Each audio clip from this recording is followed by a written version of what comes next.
观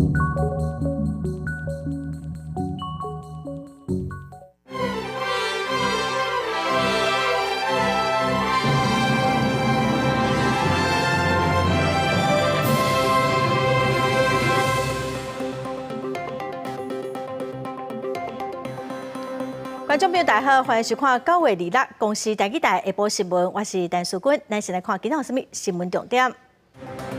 台北台底街立入去的厝，今仔开始拆，副市长李树川忙讲10天来拆好，仪态建设要卖厝，我甲烦恼讲，敢是有资金的问题。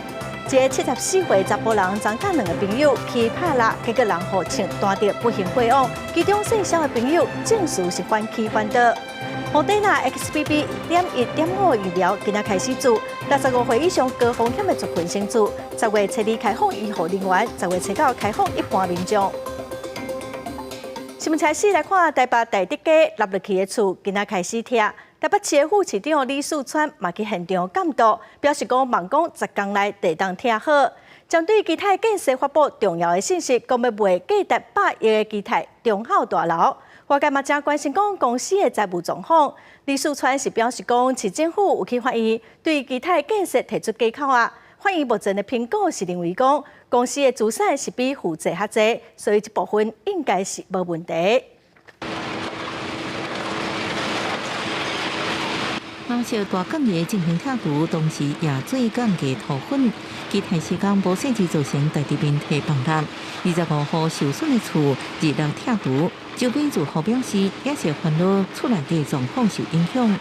怕会不会就是到时候有塌陷，或是那个一直敲敲打打震动，然后房子越来越裂缝越来越大，也是很危险啊！他们一挖，我们也是很危险啊。我们背靠背啊，他们那一排就要盖啊，那我们不盖不行啊。噪音或者是一些粉尘，然后担心影响到自己的生活品质。目前是还在协商当中，当然就希望如果早上8点拆到晚上6点就结束。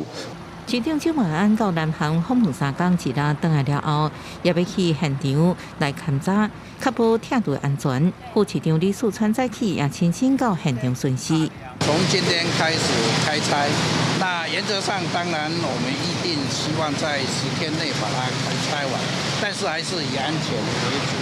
就双号的部分，认为可能会影响到你的这个生活上面的状况。那这几天你也可以去住这个就近的饭店，那把发票拿回来报。市府提备要针对这个帮台北住户说明公办途径的条件，各有住户决定是要甲基泰合作，也是交予市府。因为基泰发出电信，要卖价值100亿的基泰中孝大楼，引起外界讨论，拢是因为伊的资金有出状况。我的了解，基泰要处分这栋大楼应该有一段时间了，而且是在这个案子案发之前就已经在积极在处理。发重讯是因为他们处分重大的资产都要依照主管机关的规定去发布重大讯息。李树川表示，市府2摆针对基泰提价扣押，不过法院评估基泰资产比负债较大，应执行赔偿。记者综合报道。早起10点，台北市台底25户立入去的厝开始拆落，也毋过哦，附近的民众嘛，阁真烦恼讲，因的徛家敢会受到影响。咱连线互人伫现场的台记台记者郭碧君、张玉水为咱来说明目前现场上新的状况。是蔡冠勇业务最近来关心基泰建设地属人家厝立落的事故。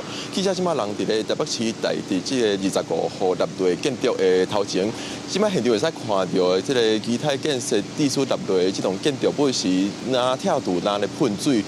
市政府估计会用10天的时间来完成所有的拆除工作。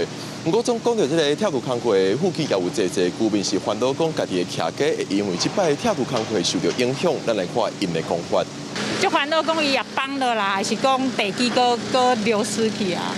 阮是好拢撤离了啦，家里的话就重要的物件卖肯厝的啊。是附近的居民是烦恼讲家己的徛家可能会因为即摆的拆除工作地基有可能会流失，还是有侪情形。对此，台北市政府是表示讲，但是讲即几天附近的居民有一款烦恼，拢会使去住附近的饭店，而且这个发票会使来报销，区公所拢会参民众来说明。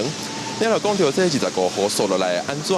市政府表示，伫咧28号的时阵，会向这25号的住户来说明公办都市更新的条件甲说明，后尾则由所有的住户来决定讲是要由基泰建设来协助因做都市更新，也是由市政府来做都市更新。落尾伫咧少等的暗头5点半到6点的时阵，台北市长主办也到在地的现场来看拆除的上新情形。以上是公司台记者伫咧现场的连线报道。再来看一个7月4岁姓张的查甫人哦，昨甲2个朋友带蜡枪去新北市上溪拍蜡，头煞风弹着，送病院嘛救无回来。警方心理专业小组侦办发现讲，其中一个姓肖的朋友哦，伊的证词说翻起翻倒。报案的这个姓肖的查甫人，本地是讲，佮有另外一个朋友因为有代志，伫暗头先走，现场只剩伊甲死者2个人伫咧掠虾的时阵哦，是分开行动，也毋过伊听到枪声，赶紧去找人，就看到这个姓张的朋友互枪弹着，也毋过哦，伊后来又佮讲是死者的蜡枪出火车，走火去伤着家己。也毋过，警方对查发现讲，这个姓肖的查甫人哦，毋但甲蜡枪等伫草包内底，另外一个朋友离开的时间，甲伊讲的冇侦查，会搁再传伊到案说明。为着预防秋天甲寒冷的新冠疫情搁再炭烧，莫德纳 XBB.1.5 疫苗对今仔开始哦，会分3阶段开始做。65岁以上高风险族群先做，10月初2开始会开放医护人员来做，上紧哦10月初9一般民众嘛会当做。台病院今仔早起有200个名额，拢早就互注文了咯。这样做一档就让预防感染新冠肺炎。莫德纳 XBB.1.5 疫苗自2月开始做，第一波做的对象是65岁以上的士大人。病院领头台病院自早起200个名额。不到9点就拢被有效搬压。我们都是每一季都有打，那应该来打的时候我们就会来打，那也是保护自己、保护别人。以前打了就没事啊，也没有什么副作用，它就应该是 OK 的啦。因为新冠疫情依然在继续，而且 XBB 已经降至主流的病毒株，考虑到国内本土的并发症，65岁以上的民众就占7成。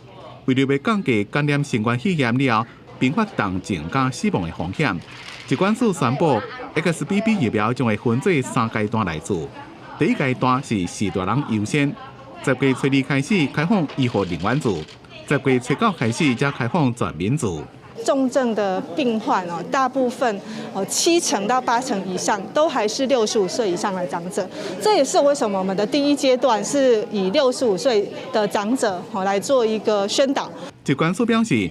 为了要鼓励士大人赶紧来做，各地方政府将会提供500块的礼券，还有10支家用的快筛试剂，以各县市所公布的资讯为主，请民众向各卫生局下属的医疗院所有效。伫做的时阵，要记得查身份证、健保卡，还有注射记录卡。另外，10月也是流感疫苗开始做的时停，新冠加流感疫苗同时做，2种是袂冲突。记者综合报道。今年国庆大会特别举办咯，所有的表演单位哦，拢真认真的排练。早起国军是出动乌鹰直升机顶无同款机型的飞行机，对新地甲上山等所在出发，飞过总统府来进行义演。那么先做伙来欣赏。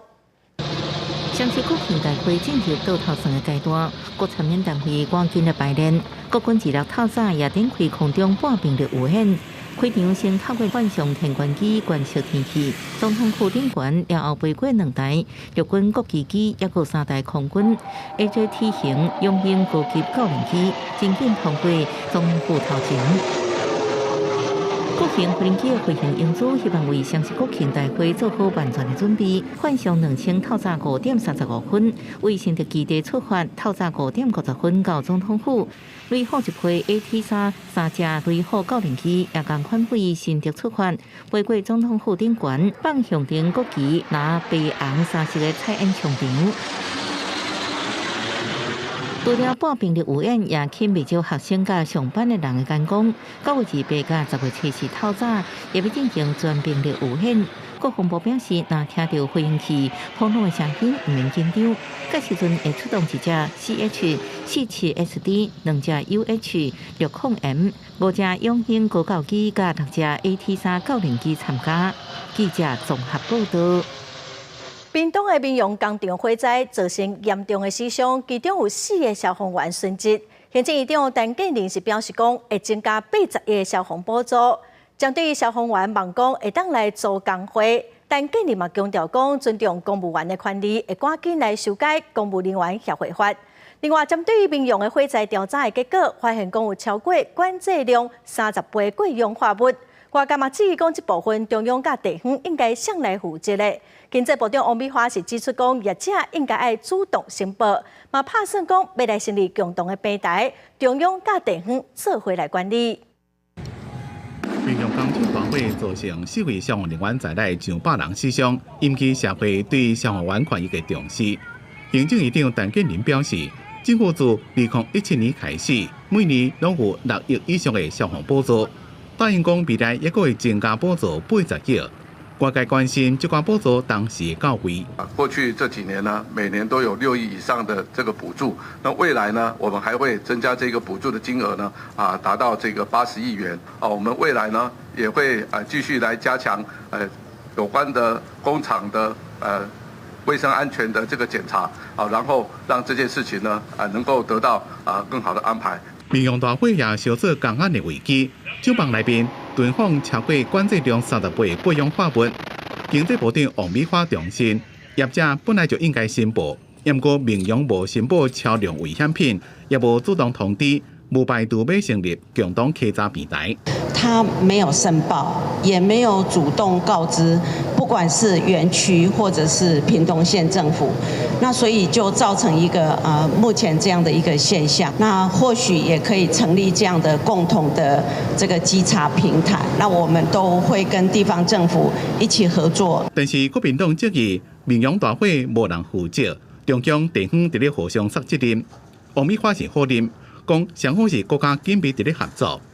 针对立委陈玉珍指控政府无确实的稽查行政失能，内政部长林佑昌是讲，一定规模的企业将负企业自主的防灾责任。一切的一个调查必须依据科学的一个证据让科学的证据来说话。未来的企业一定要加强防灾的一个意识并且落实相关防灾的一个演练。针对消防员希望做工会，陈建仁是讲尊重公务员的结社权。会赶紧修改《公务人员协会法》，但是台湾警察工作权益推动协会认为，公务人员协会并不是工会，无工会加雇主签对等契约的能力。希望行政院正面回应协会诉求，修法成立工会。记者综合报道。民用工厂火灾死伤真严重，有罹难者的家属烦恼讲，公司会脱产透过犯罪保护人协会屏东分会来协助，向屏东地方法院对公司来提出加扣押的申请。屏东地方法院是认为讲，目前提出来的证据阁无够，所以裁定驳回。那驳回的理由是因为有一些资料的准备方面，他们认为会有一些疑虑。周县长第一时间就已经在跟犯保协会那边联系，那希望他们补充资料之后，能够协助我们的家属再一次的提出我们的假扣押。屏东县政府表示，讲已经甲环保协会联络，会来协助家属提出控告。民用公司伫今仔日嘛委托上海商银来办理信托的户口，欠5亿的现金只是目前阁有1个人失踪，消防人员今仔早起阁继续的搜救。工厂又阁称乌烟，消防局是解释讲，可能现场阁有化学药剂，温度又阁称悬，也毋过嘛强调讲，对搜救的进度是无啥影响。再来看高雄市卫生局对照农业部提供的资料，发现讲有425万粒的进口粮失踪，所以发大农、信兴两间公司计共是罚上1000万，嘛向高雄地检署提出告诉。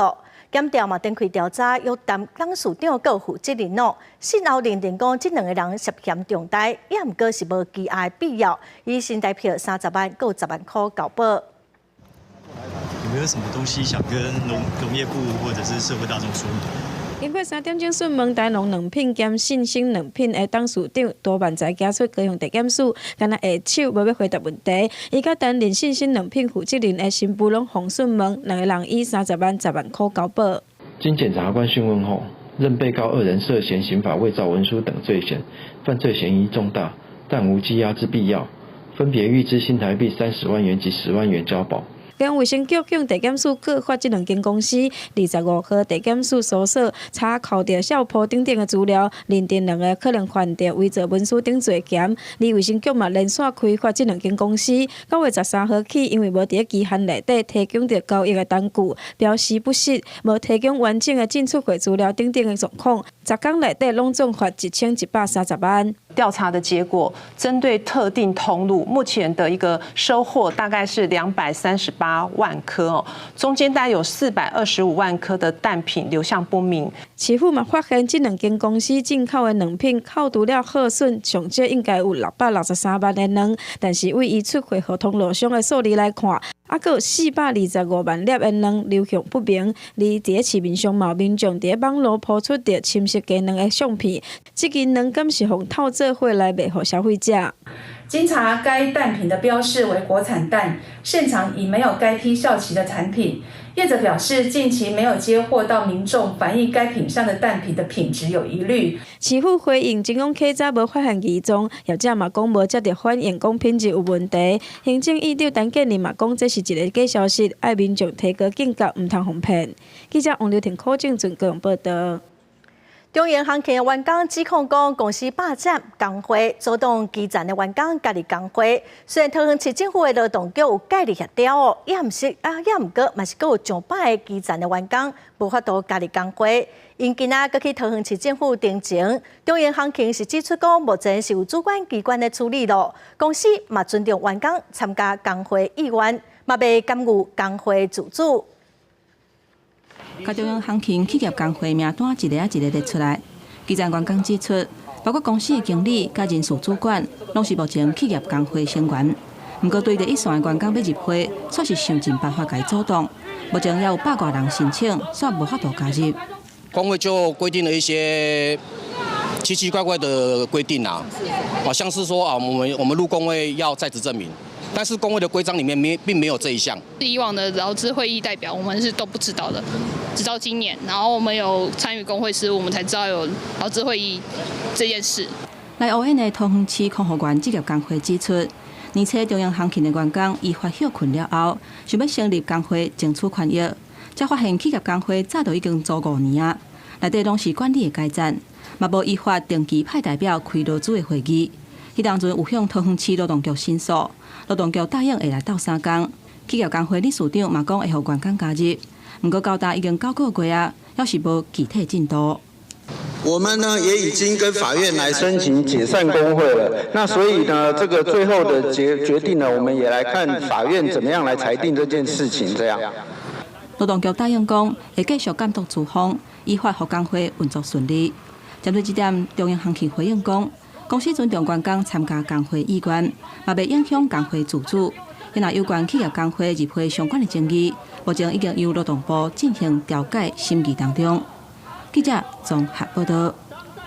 来看刑事警察局南部打击犯罪中心接到保险公司的报案，讲有理赔案件可能有保护是假释人经诈保的情形哦。调查一档嘛已经有相关的证据，伫今年7月份到8月份的时，嘛伫台南、高雄来进行搜查，计共是查到13个嫌犯，嘛已经拢移送台南地检署侦办咯。涉嫌诈领保险金的13个人，全部拢予警察押去侦办。刑事警察局南部打击犯罪中心当晚前接到一间保险公司报案，讲有投保人申请失灵保险理赔，不过若像真侪人是假押失灵来诈领保险金。经过一档的跟踪监控、收集证据了后，今年7月到8月查到姓康甲姓李的主嫌等13个嫌犯。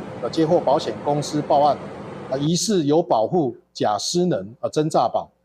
经我们报请台南地方检察署指挥侦办，查获康姓、李姓夫妻档保险黄牛，还有保险业务人员以及10名的诈保户总共有13人到案。细丽的主嫌甲伊翁婿因为熟悉保险公司的业务员，都利用保险代办的方式，互想要诈领保险金的人会当顺利投保。在这过程当中，嫌款毋但陪投保人去病院急诊检查，佮会教投保人去互医生看的时阵，要假做半睡，话讲袂好势，或者是老天讨，来骗医生开诊断证明书，成功申请失能理赔了后，嫌犯会佮抽2成到3成的钱来做家己的社金。109年到达，已经诈领759万块的保险理赔金。我们搜证也发现了这些诈保户平常都能够正常的走路、骑机车。甚至还有跑步追公车的状况，显然是没有失能的情形。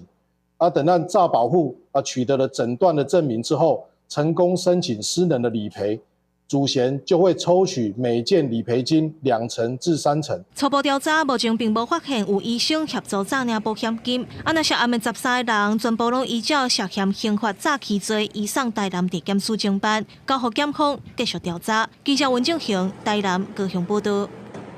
国际新闻来看，中国最近积极伫太平洋军事布局。美国总统拜登伫北京甲太平洋多国领袖开会，宣布讲会派出头一支美国海岸防卫队的军舰来提供训练甲合作。但国友邦秘鲁的总统惠树林是表示讲，美国甲秘鲁等下讨论讲，拍算要伫秘鲁常态性的部署先进的爱国者飞弹防御系统。President Biden, your message to China as you stand next to these leaders today. 美国总统拜登25日北京，甲太平洋多国领袖召开2月以来第2届国峰会。拜登致辞的时阵，虽然无讲到中国，不过宣布会派头一支美国海岸防卫队舰艇，负责甲太平洋多国合作，甲提供训练，阻挡中国的意味是真高。The United States committed to ensuring the Indo-Pacific region that is free, open, prosperous, and secure. We're committed to working with all the nations around this table to achieve that goal. 美国对中国进入太平洋加强警戒，想要伫咱国友邦秘鲁部署防空飞弹。因为美军按算伫2026年伫秘鲁部署雷达系统。参加峰会秘鲁总统惠树林甲日本媒体讲，除了希望美国海军舰艇搁较接起秘鲁港口，嘛向美国清楚表明，若要伫秘鲁有一个雷达基地，就应该爱常态性部署先进的爱国者飞弹防御系统来防御。中共它向这个远海的扩张，所以现在第二岛链会变成一个重要防卫方向。那美国跟帛琉强化这种军事安全合作，势必可以强化对于帛琉的一些补助。根据日本经济新闻的报道，美国希望甲伫西太平洋战略重要位置的秘鲁，甲菲律宾扩大合作，以防台湾出代志。总统蔡英文日接见来拜访的澳洲国会议员，嘛强调印太安全。共同守护自由开放的印太地区是台湾和澳洲共同的目标。We support an open and inclusive Indo-Pacific based on respectful and collaborative participation in the rules-based order. 总统感谢澳洲伫咧国际场合对台湾的支持，嘛相信双方会守护自由开放印太地区的共同目标，开创更加丰富的成果。记者综合报道。一礼拜休困3天的概念目前伫全球拢真实行，也毋过伫美国的密苏里州是因为无钱无预算，有3成学校一礼拜只上4天的课。一寡厝人咧做事家庭讲安尼囡仔当斗3天做事阁袂歹，也毋过某家长是真烦恼，讲会影响到囡仔的学习。校车内面空空拢无学生，无载学生来上课，因为即天是囡仔一礼拜休3天的其中1天。囡仔伫咧厝内弹钢琴，做家己想要做的代志。美国密苏里州有3成的学校一礼拜只敢若上4天课，不过对囡仔伫咧学校的课程并无伤大的改变。Everyone's doing the same thing they normally do. Everybody in my class keeps thinking on like Tuesdays that it's Monday. Oh my gosh! Like my teacher even does that. 自新冠疫情了，愈来愈多学校为了要省经费，甲教职员留来，就是一礼拜休3天。有一寡家长认为，加出来1天会当斗3天做厝内农场的工作，或者是去离较远的学校参加比赛等活动。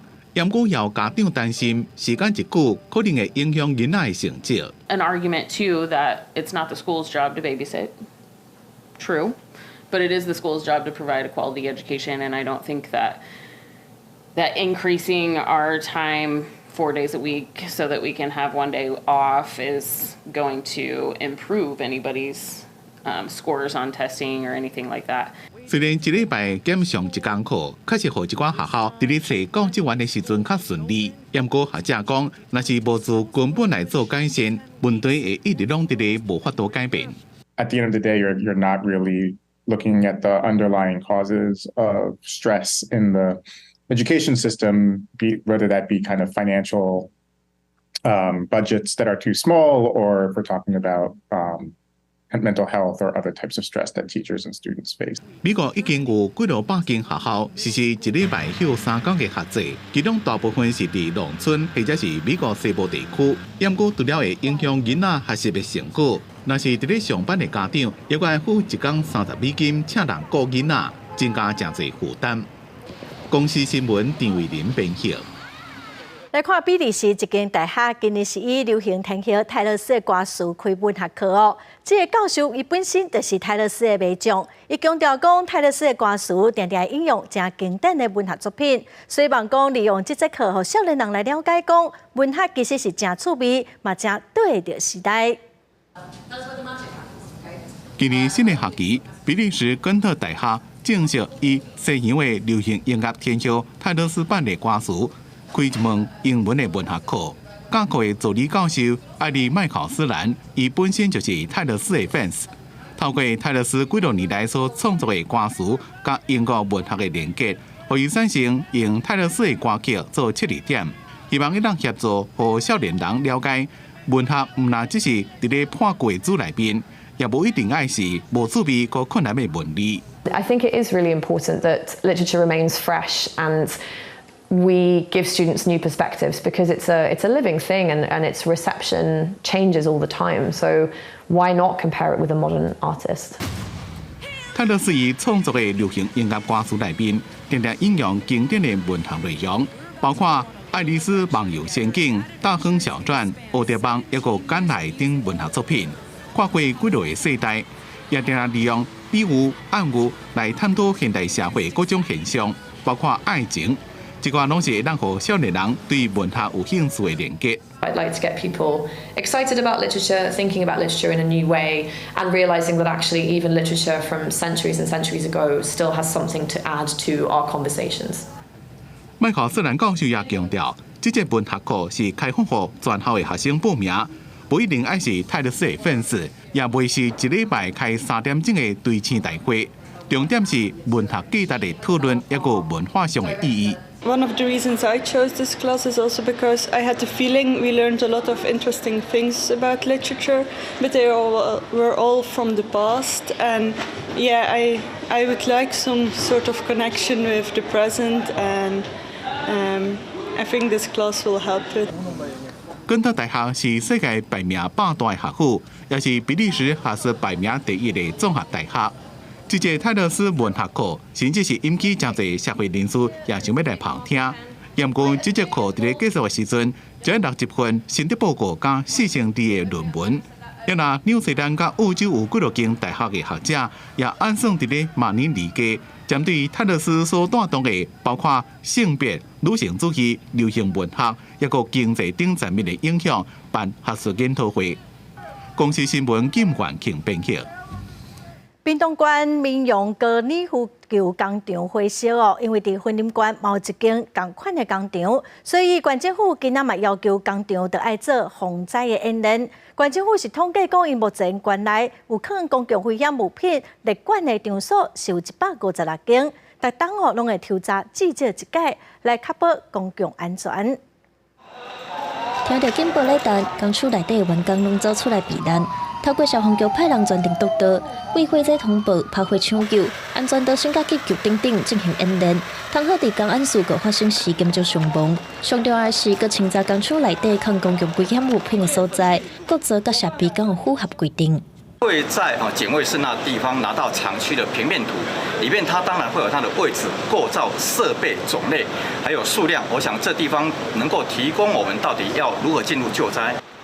屏东县民用国际科技公司日前发生大火，造成严重死伤。婚姻县内某一间做双桥的公司引起关注。我们原料的储藏地方跟工厂的制造部分会是分开的，但是有一些还是为了我们的生产的需要，我们还是会在现场会储藏一些我们马上要使用的原料，但是这些原料的数量都是有控制的。根据统计，云林县内有抗公共危险物品的场所，计共有156间。云林县境内有公共危险物质的这些厂区了哈，那有高达300倍以上这个危险的这个厂区呢，大概有101家哈。那在30倍以下的大概也有55家哈。那我们进行每年我们进行联合稽查哈。官府表示，当年都拢会专门办理联合稽查，今年到达计共稽查抗公共危险物品30倍以上的场所74间，做炮啊引火的场所6间，无合规定的场所会由各权责单位依照相关规定处理，希望确保公共安全，莫让事故再发生。记者王伟雄云林报道。再来看高雄的前方国民住体已经40外栋了，因为真久，西边有一栋大楼，嘛已经有2届哦，外墙的暗门头绑落来，加载是无伤到人。管委会各界住户在协调讲，看安怎赔偿。现场是先有封锁线，禁止民众出入。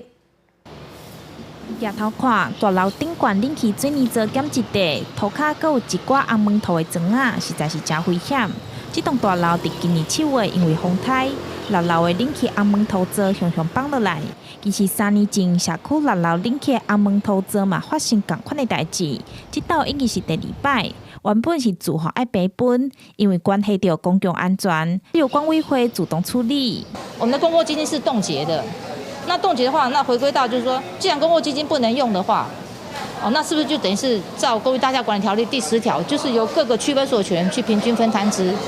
好，那现在我们就是最后就是退回到这一步，这样子，就是区权就平均分摊之这样子。主委表示，这栋国体大楼伫民国71年建造，已经40几栋，才造成外墙红门头绑落。住伫遮20几栋的居民表示，这款代志拢会发生，不管是灰啊砖落落来，也是漏水等等，加减拢会烦恼是不是撼到居民，也是长辈。一定会啊，因为平常这边蛮多老人在走动什么的，因为有时候楼上可能有一些，因为他们花盆都放在外面，还有像那些小的东西可能都会掉下来。因为金峰西社区管理委员会公积金不足，管委会会先伫落落来所在来留封锁线，来限制出入。管委会后续阁会甲42号住户来沟通，看要安怎处理。管委会表示，依法大楼住户甲管委会爱负责维护外墙，伊嘛已经发文予各大楼管委会，爱提醒住户来加强注意外墙的状况。记者钟义辉、区朝阳高雄报道。再来看宜兰县政府办理5届清水大水门的改建工程，总工程的经费大约是18亿7千万哦。流标8届最近已经标出去了，预计2027年会完工。也毋过哦，旧的大水门已经有超过50栋了。有文主委员就认为讲，这是宜兰农业发展正重要的基地，要求讲应该部分保留。宜兰县政府的水利资源处是表示讲，伫保证无影响到公共安全，会来保存部分的水门。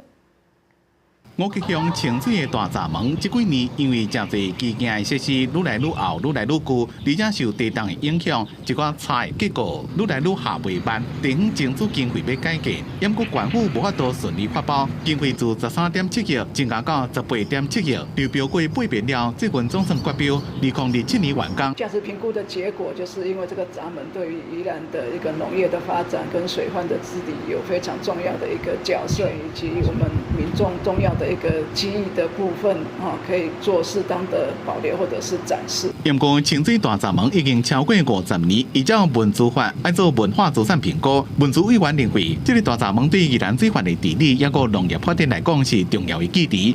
希望改建时阵，伫无影响公共安全的前提下，保留部分原有的大闸门设施。整座都要拆掉了。其实只有一座大的闸门会现地保留。其他的都是异地保留。那异地保留就是会在管理中心那边做异地保留。根据水资署的规划，将会现地保留正化的一座大闸门，自动水门，也有直行的水门，将会分别保留一座，放到清水大闸门管理中心边的园区做保留。保存人会当互工程衔接过去的历史，会当兼顾护航的安全。记者综合报道。火龙果、卡白笋、是徛这的农作物咯，即马伫种植的时，暗时拢会点电火来增加日照的时间咯，加速生产。也毋过所有浪费能源甲公害影响生态的问题。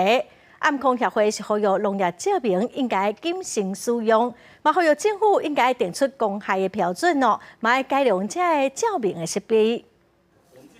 我是向上推光，但是100 lux 这样向上推光，这个等于是无效照明。那这个加了一个最简易的这个灯光之后，灯罩之后呢，可以减到40几到50 lux。暗空协会指出，因为目前农业照明无集中，效率无好，因伫火龙果的种植，这灯光照明加上灯挂效果介好。现代农业为着要增加日照时间，伫暗时也会点灯火增加产量。但是，这除了增加能源的负担，也害真侪虫拖，连暗时啊拢无通休困，规个生态拢乱去。历任的农民含立委拢呼吁政府就要研发减少光害照明设备来友善环境。火加强了后，咱本地要点2个月，有可能咱点1个半月，还是点40天，就会当甲这个点火的迄个电池闪开了。希望农业部可以参考民间研究成果，尽速来推动高效的这个照明设备的奖补助政策，也为农业生态跟环境保护寻求双赢。农民指出，若阵电火伫顶头砍挂了后，毋但光害情形会减少一半，对虫拖影响也较小。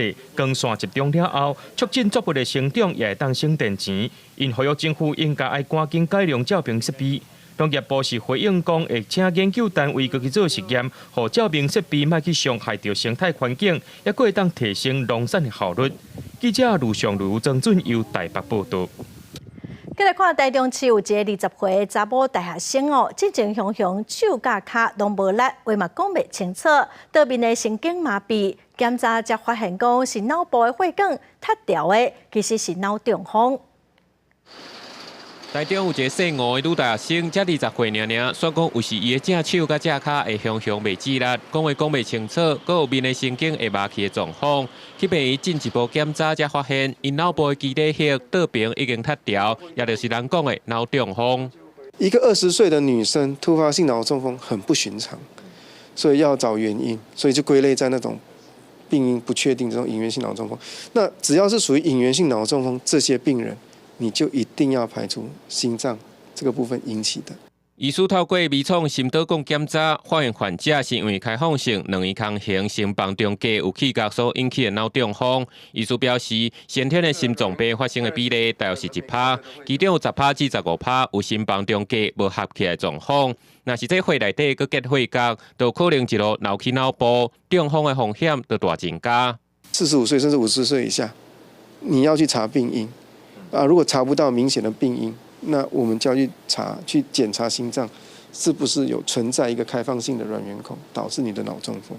医师表示，咱人的两仪腔大约是1、2岁的时阵就会关起来，不过有大约25%的成年人两仪腔无关甲麻，所以血角会对静脉流来，经过倒心室流去主动脉，造成中风。这种案例会当透过微创手术，用人造的两仪腔封挂来甲封起来，达成治疗效果。记者综合报道。脑血管疾病哦，是咱台湾人10大死因的第5名。健保署宣布讲，要来放任血压量改制补助条件，原本是限讲中风3点钟内爱使用，即马延到4点半钟内拢会当来补助。伊阁有一档会来增加1600个人受惠，10月初1开始实施。为了抢救急性欠血性脑中风病人黄金治疗时间，健保署为10月初1开始放任血压样改制，甲处理疾病的时间，由原底限制急性欠血性脑中风发作3点钟内使用，延长到4点半钟内会当使用。一年差不多有1600个人受惠。一般来说，脑中风一定要在黄金期里面去投药那这个会比较有效。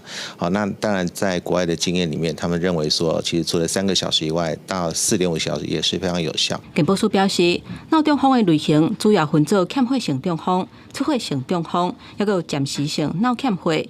从109年到111年的统计发现，因为急性欠血性脑中风住院的人数，每一年差不多4万人。特别注意的是，欠血性中风是脑血管本身病变，造成血管伤压，或者是因为心脏，或者是其他部位血管内底有血角，造成脑的血管塌去。地区哪会组织无效期或者是功能失调。医师讲，若是伫咧脑中风的初期，用早介入治疗，会当大幅度改善后续的情形。我们抢时间，哪怕是在3到4.5小时，如果这个药品一支大概1万啊，最多2瓶2万不到或2、3万，本来是自费，然后健保来支付的话，可以减轻病人跟家属这个经济负担，同时这病人的病情也可以改善的比较理想。医师表示，中风了后，部分的病人无法度复原到会当做原底的工课，或者是需要坐轮椅。若严重者，有可能一世人的疗程，造成病人甲家属照顾真大压力。即马健保放令血压样改剂给付了后，会当降低死亡率甲适应的程度，嘛会当促进患者复原的情形。记者综合报道。伫日本时代，蒋渭水带陪伙顶台湾的知识分子，推广台湾自治，设立议会，说互总督府抓起来起诉，这就是历史的致敬事件。即马台湾新文化运动的纪念馆用 AI 技术来重现迄当时开定的模样，嘛要互民众会当亲身来体验。评论政治是阮的权利甲义务，安尼国家才有进步。三面壁导演模拟治安警察法违反事件开庭的模样，蒋渭水等等知识分子，伫1923年日本时代成立台湾议会基层当兵会，说互总督府以治安警察法抓起来。治警事件有留下侪本质的历史文件，但是影像是真少。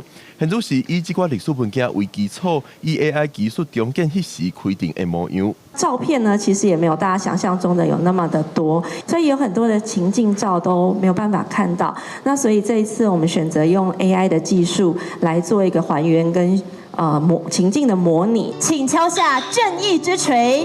台湾新文化运动纪念馆每年10月份，拢有以新文化运动做主题的活动。今年拄好是治警事件满100年，就以这个主题纪念日本时代的时，台湾知识分子争取台湾百姓参政权的迄段历史。因为这是一个殖民地政治事件，全世界拢轰动，所以就不得不讲公开来辩论。经过这个台湾民报甲刊登，甲互大家拢知，本正是要吓惊台湾人的，结果呢？变成甲台湾人甲什么叫做宪法，什么叫做殖民地议会的这个政治。蒋渭水的后代蒋兆金讲，治警事件对迄时的台湾人来讲，就亲像是一节小解自由、平等、人权的课。治警事件伫新文化运动期间，嘛是启明台湾人追求民主的一段重要历史。记者郭文条随台北报道。再来看陈南榕基金会举办自由文理的巡回展览幕，今年的最后一站是去高雄的三牛册店来展出陈南榕正珍贵的手稿，嘛讲出生命的故事，望讲互少年人来了解历史，甲台湾民主自由的珍贵。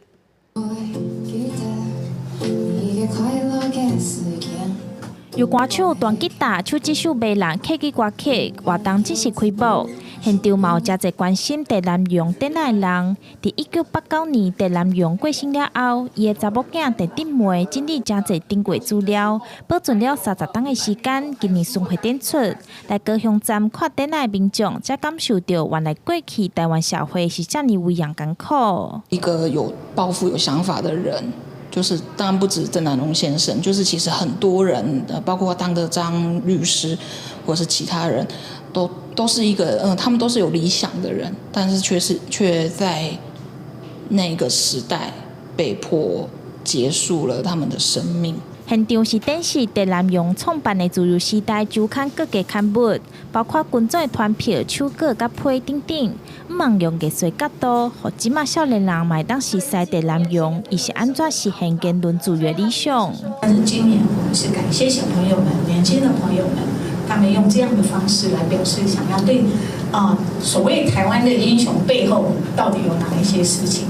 这样的一个展出，跟年轻人沟通为主，主要是因为我自己在过去2-3年参与整理资料的过程中，我还是希望大家把郑南榕回归一个人来认识。为了纪念陈南榕宣扬言论自由理念，陈南榕基金会到台湾各地巡回展览，今年最后一站来到高雄，透过历史资料呈现伊的一生，毋望大家会当更加了解言论自由的可贵。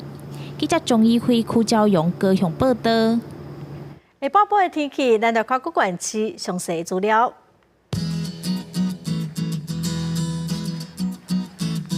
北部地区上低29度，上悬35度。